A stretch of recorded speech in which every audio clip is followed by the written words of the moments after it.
Eurocars are in their third year, and the V6 series draws drivers from many different backgrounds. The first four in the championship coming from hot rods, stock cars, single-seaters and saloons. But there have been 12 different winners in the championship so far this year. Eurocars is anything but predictable. Leading the championship at the start of round 6 at Mallory Park was Australian Formula Fordster Neil Cunningham. Second was Peter Faulding, a former world stock car champion. Caught out by the greasy surface in practice was saloon racer Steve Dance in third place. While in fourth was hot rod refugee Jason Hunn, number 39, who'd drawn pole position in the ballot for the first race.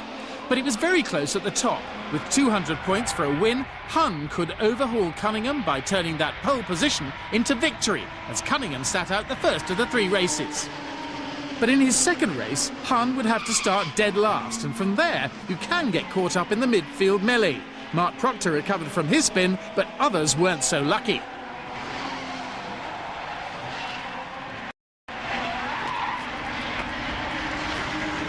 The pace car came out while the cars were hauled out of the gravel.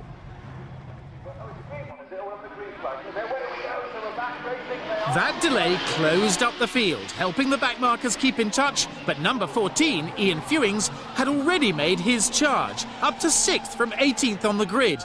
In Eurocars, you have to do more than just drive fast, you have to be able to overtake. At the front, Hunn was coming under severe pressure from Dance. It didn't quite work. I was challenging for the lead going around the outside, and I basically ran out of track. And ended up on the grass, and from then on I was a passenger. But the car was going very well. I mean, I think I had a good chance of winning it, but there you are. That left Phil White, number 63, in third, up from 9th, with Fewings in 4th. Try as he might, Alf Bora couldn't find a way past the leader. Winning from pole may look easy, but Hunn was not complacent. Went pretty much good. We had a bit of a tussle with Steve as we entered the bottom bend there, and that did go pretty much well. Good close racing though, isn't it? Too close for my liking. I'd rather have a bigger cushion, to be totally honest. But no, yeah, very close indeed.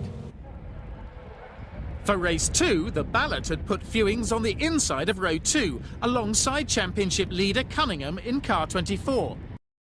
Right behind him, Peter Faulding, second in the table, was lucky to be out at all after a tricky time in practice. There were a dry line.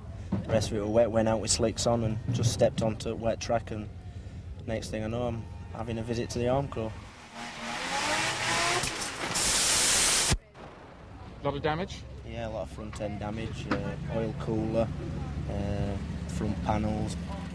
So it was with some trepidation that Faulding took the start, not quite sure his suspension was in good order.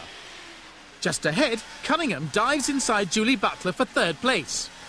With quicker men behind her, Julie heads a tight bunch on lap 2, but Dave Pitcher is the one who's caught out. Somehow the pack avoids his stationary car.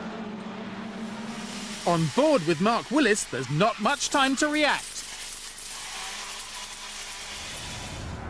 By lap 7, Fewings led from Perry Clack, 73, Cunningham and a hard-charging Faulding. Maybe his suspension wasn't quite right after all.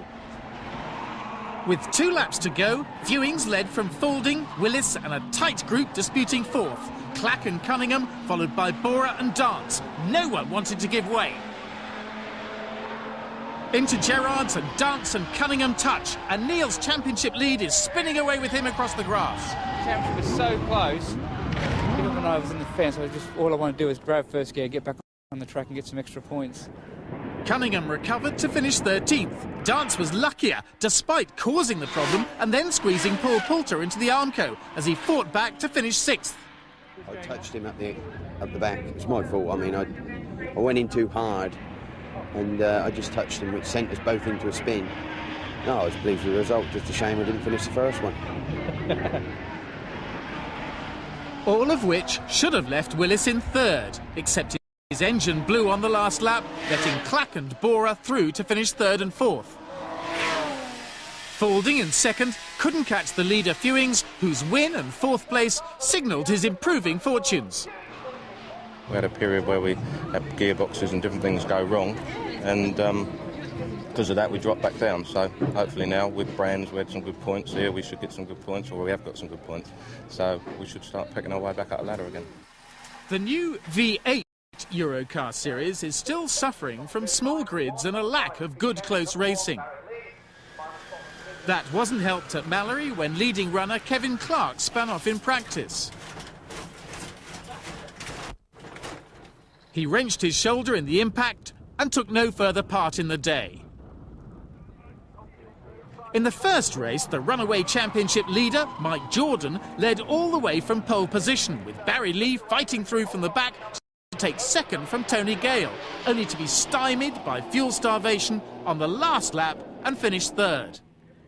In race 2, Lee copied Jordan by leading all the way from Jeff Simpson, while Mike moved up to third after this clash with Tony Gale on the last lap.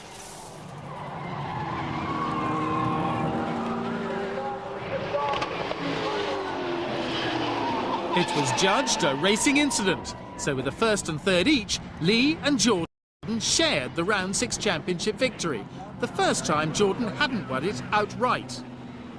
It was a lot tighter at the top of the V6 table. After winning his first race, Jason Hunn was keen to get another good placing, but he'd find it much more difficult now. That's going to be hard because we're starting off the very back, and obviously by then we're going to know what we need to do to win the overall day, and so will some of the other people, so it's going to be a hard-fought battle to come from the back, but we'll have a go. Jason Hunn's main rivals would be Phil White, number 63, seen here from Peter Faulding's car, number 36, another rival, and 2 rows ahead, number 65, Mark Willis, with his new engine and also carrying a camera. At the flag, Demon starter White is already making up places, cutting ahead of Mike Manning into the first bend. The racing is close and hectic. Perfect conditions for that midfield mayhem which threatens Hunn's progress up from the back. It arrived on lap 2. Mark Loveland touches Tony Paxman, who spins in front of Graham Miller and John Haffey. They depart to the tyre wall, while Hunn survives, delayed but unscathed. Not so lucky was Graham Miller, 71, as seen by Mark Willis. Tony Paxman either lost it or got touched and was going backwards across the circuit. I had nowhere to go, but also got collected from behind as well and ended up backwards in the tyre wall. It's just unfortunate, but it's done a fair bit of damage front and rear. With Paxman stranded on the circuit, the pace car came out, bunching everyone up while the track was cleared. At the restart, Art Marcus led from David Oates and Mike Beeston, but Phil White was up to 4th and on a charge. Mark Willis, though, was not having a good day. This spin dropped him down the field, where later he came across a spinning Paul Eaton. He avoided contact, but the transmission gave in and he retired.